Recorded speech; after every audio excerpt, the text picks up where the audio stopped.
it's MJ again and welcome back to another haul video. Koji-san Lightening Cream. Okay, so yun. So ito yung bago kong ginagamit ngayon. Ito yung bago kong tina-try ngayon and so far nagustuhan ko naman siya. Okay, so ito yung box niya and ito yung bottle niya. So basahin natin. Ito.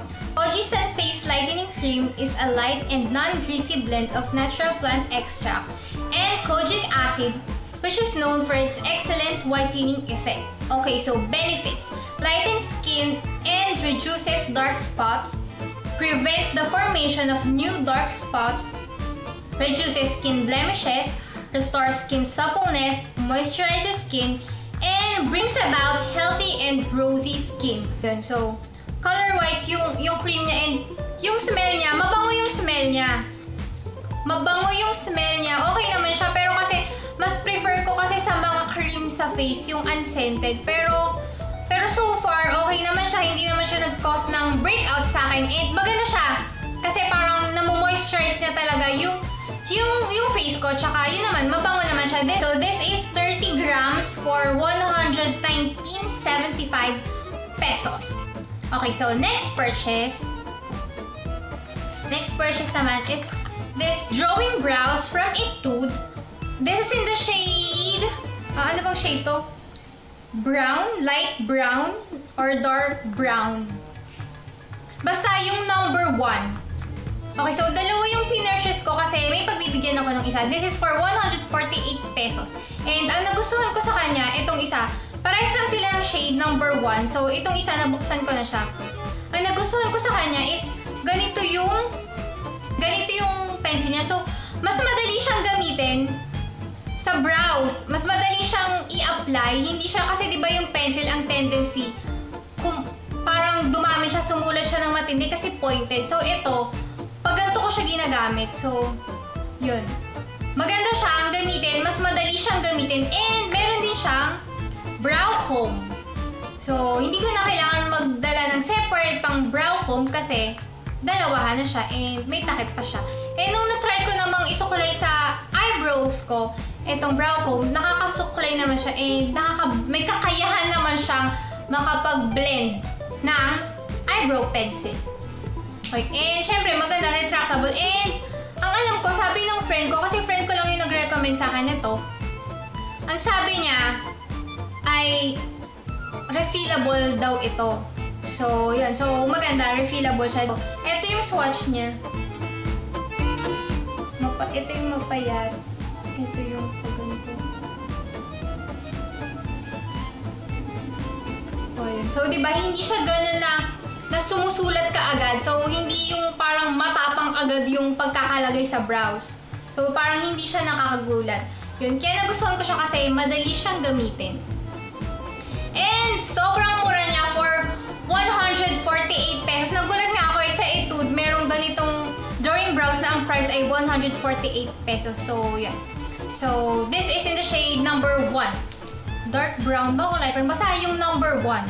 Kasi bibilin ko sana yung number 2 ba yun? Basta yung sobrang light na brown. Kaso, wala na. Ito na lang yung natira, out of stock daw.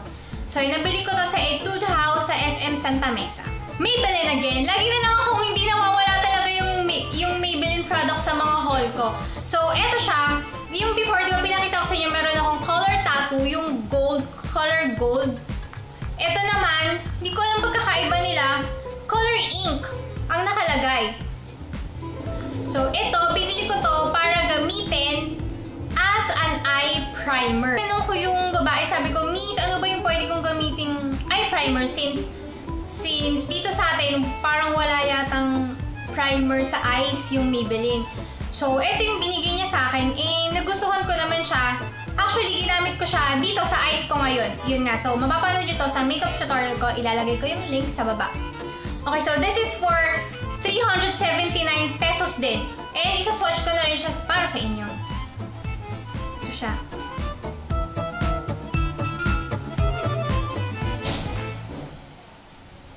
Nakikita nyo ba? May konting kintab siya. O, yan siya. For 379 pesos. And ito, Color Show again from Maybelline. This is in the shade 08 Deep Black. Deep Black yata. Kasi binuksan ko na siya, nagamit ko na siya. And ito yung swatch niya. Ito siya, retractable siya. And ito yung swatch niya.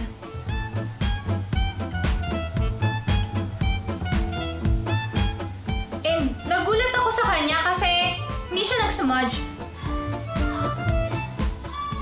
Ayan o, hindi siya nag-smudge.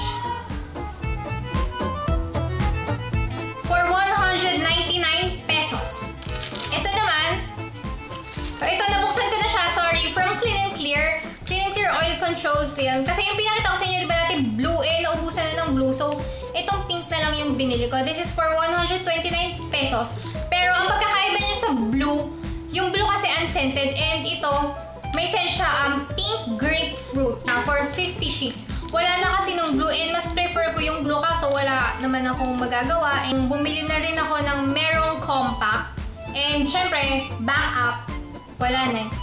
And syempre, pag naubusan, kasi madali siyang maubos madali siyang maubos. So, bumili na rin ako ng backup. For itong backup ko, itong refill for 140 pesos and ito for 195 pesos. FS two-way cake with milk moisturizer. Napakita ko na siya sa inyo. So, ipapakita ko sa inyo yung compact, yung itsura ng compact niya. Hindi ko masyadong type yung compact niya kasi color white, pero okay naman din siya. Kasi nga, sira na yung iba kong compact na pwede kong paglagyan ito. So, eto siya. Pag open nyo, open natin. Number 1 din, meron siyang sponge. And maganda yung sponge niya. Magagamit ko yung sponge niya. Hindi yung kagaya ng sponge ng iba na parang goma lang. So, ito, parang okay naman yung sponge niya. And ito yung mirror. Okay. And ito yung powder. So, yun. Number 1. Repurchase again from Splash.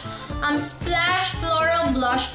Pinakita ko na sa inyo and ginagamit ko na talaga to. Nakita nyo to sa mga makeup tutorial ko. Pero kasi, ubos na and ito talaga yung pinaka-favorite kong blush kasi color orange sila. So, yun. Ubus na siya. So, nag-repurchase ulit ako. Ito yung, ang shade niya, 04. Ito yung orange na blush nila. And, o-open ko para sa inyo. Open natin. Para makita nyo.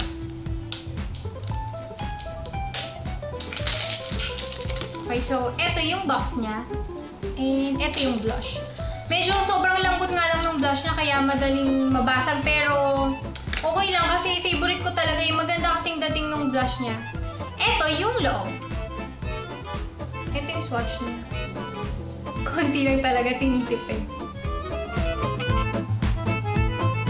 Ito siya. Kapag ito kasi yung blush ko, parang ang ganda nung dating. Parang sobrang sexy na parang innocent looking na parang, alam mo, parang mahinhin. Pero, ang ganda. Basta ang ganda. Kaya favorite ko tong shade na to at saka itong blush na to ng For You To. For 294 pesos sa SM ko pa rin nabili. Okay, so finally, nakabili na rin ako ng e.l.f. Healthy Glow Bronzer. Sabi ng babae, ito na daw yung pinaka-maputi sa lahat, yung Sunkissed. So, ito kasi mahilig kasi akong mag-highlight ng cheeks. Although oily yung skin ko, pero gustong-gusto ko talaga yung hina-highlight yung cheeks ko dito. So, yun. So, ita-try ko tong e.l.f. na to, 2401 Sunkissed. So, nakalagay ito, brighten skin with a healthy glow. Healthy Glow Bronzer from e.l.f. for 139 pesos. Okay, so, yun. From Cream Silk. So, yun. Papakita ko sa inyo kasi natuwa ako kasi meron siyang free pouch. Meron siyang, pag binili mo to, kasama na rin tong makeup pouch niya. So, open natin. So, ito yung karton. So, wala na to. And, ito yung pouch niya. And, okay naman siya. Syempre, free na nga. No, ewan ko, wala akong planong bumili ng Cream Silk kasi gusto ko sanang bumili, i-try yung conditioner ng Tresemme. Kaso nakita ko kasi may free pouch and color pink. And maganda. Nagustuhan ko. Turno nung brush ko. Nung brush ko from Essence. Diba yung brush ko sa Essence is pink and black. So, turno sila. Kaya naisip ko, mabili na nga kasi free naman eh.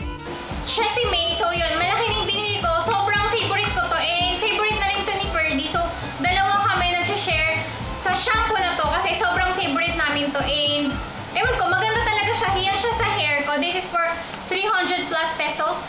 This is for 600 ml. ml yun. So, malaki na yung binili namin para sulit, para tipid. Vitress.